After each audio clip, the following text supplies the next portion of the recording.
तो आज हमारे स्टूडियो पर फिर आ रहे हैं बबलू बॉयफ्रेंड और अपनी गर्लफ्रेंड से परेशान होकर उनका दिमागी संतुलन खराब हो गया है। आइए उनसे बात करते हैं, देखिए वो कैसी बातें करते हैं। आपकी गर्लफ्रेंड की शिकायत ये है कि वो आपको दिन में रील भेजती है और आप उसे बिना देखे लाइक कर देते हैं। सर पहले मुझे एक बात बताइए, कोई भी औरत जो पागल नहीं है 40-50 रील भेजेगी? उनका कहना यह है कि वो आपको 20-30 रील भेजती हैं और 20-30 रील आप देखते नहीं, तो वो इकट्ठा होकर 40-50 रील हो जाती हैं। तो इकट्ठा होकर 100-200 भी हुई हैं सर जी, और मुझे सामने से दिखाया गया है कि ये मेरी रील्स नहीं, ये मेरे इमोशंस हैं। तो उनकी रील्स क्यों नहीं देखते आप फिर? हर रील्स में यही होता है कि तुम गलत हो, तुमने जीवन बर्बाद कर रखा है, तुम्हें ये सीखने की जरूरत है। मैं ये सब रील देखूं सर? ये वैल्यू हो गई है मेरी, ये सोच हो गई है हमारी। क्या देखना चाहते हैं तो फिर आप? हमारे गांव के यहाँ की सोच तो ये हुआ करती थी कि कोई भी लुंगी पहना आदमी अपनी जांघों के बीच में ईंट रख के तोड़ दिया करता था। अच्छा, बांस मार के फोन छीन लिया और क्या होता था? किसी की पैंट उतार के भाग गए। आप रील भेजते हैं उनको, ऐसी आ जाती है, ऐसी रील मैं भेजता हूँ उनको सर। बोलती है कि तुम मुझे मजाक में ले रहे हो, तुम मुझे मजाकिया समझ रहे हो, फिर वही रील अपनी 4 सहेलियों को भेजती है।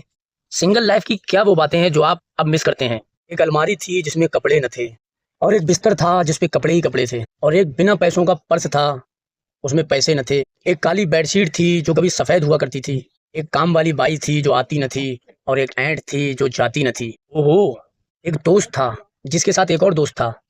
एक मोजा था जो थोड़ा कड़क हो गया था, और एक कच्चा था जो फट के 4 हो गया था। वाह! एक दीवार था और उसमें एक छेद हुआ करता था। बंदी थी दोस्त की जो जाती न थी, और एक शर्म थी जो हमें आती न थी। वाह क्या बात है! एक ऐंठ थी जो जाती न थी, एक ऐंठ थी जो जाती न थी।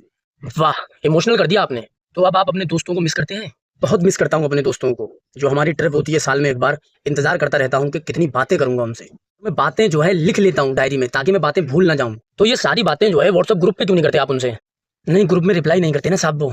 लेकिन मैं लिख चुका हूँ हाँ, कि कैरियर की बातें करनी है, माँ बाप के बारे में बताना है, गौतम गंभीर की पिचिंग भी करनी है, और उनसे उधार भी लेना है, और जो पिछला उधार लिया था वो वापस भी नहीं करूंगा, और एक बहस कर लूंगा और वो मुझे जीतने देंगे। उनकी गर्लफ्रेंड से तो यहाँ पे मैं जीत नहीं पाता ना। तो आपको आपके दोस्त आपकी गर्लफ्रेंड से ज्यादा अच्छे लगते हैं? जी, मेरे दोस्त मेरी गर्लफ्रेंड से बहुत अच्छे हैं।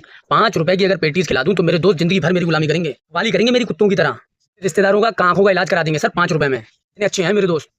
सर मैं अपने दोस्तों को झूठ बोलता हूँ ना कभी, तो वो पकड़ते नहीं है कभी। हाँ, तो सच बोलने के बाद भी सर मुंह टेढ़ा हो जाता है, उनके सामने खुश हो जाता हूँ ना सर, तो टोकते नहीं है मुझे और खुश कर देते हैं, जोक पे जोक, जोक पे जोक। बहुत फनी ग्रुप है हमारा साहब। कौन से जोक सुनाते हैं आपके दोस्त जो इतने फनी होते हैं? मरवा के आ गया। एक दूसरे को बोलते हैं झाटू झाटू। अगर कोई किसी को झाटू बोल देना तो पूरी ट्रिप का खर्चा देगा वो।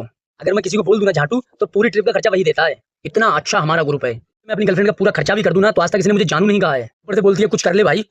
अरे ये क्या है भाई? तो मेरे भाई कुछ कर ले पे ध्यान दिया है आपने?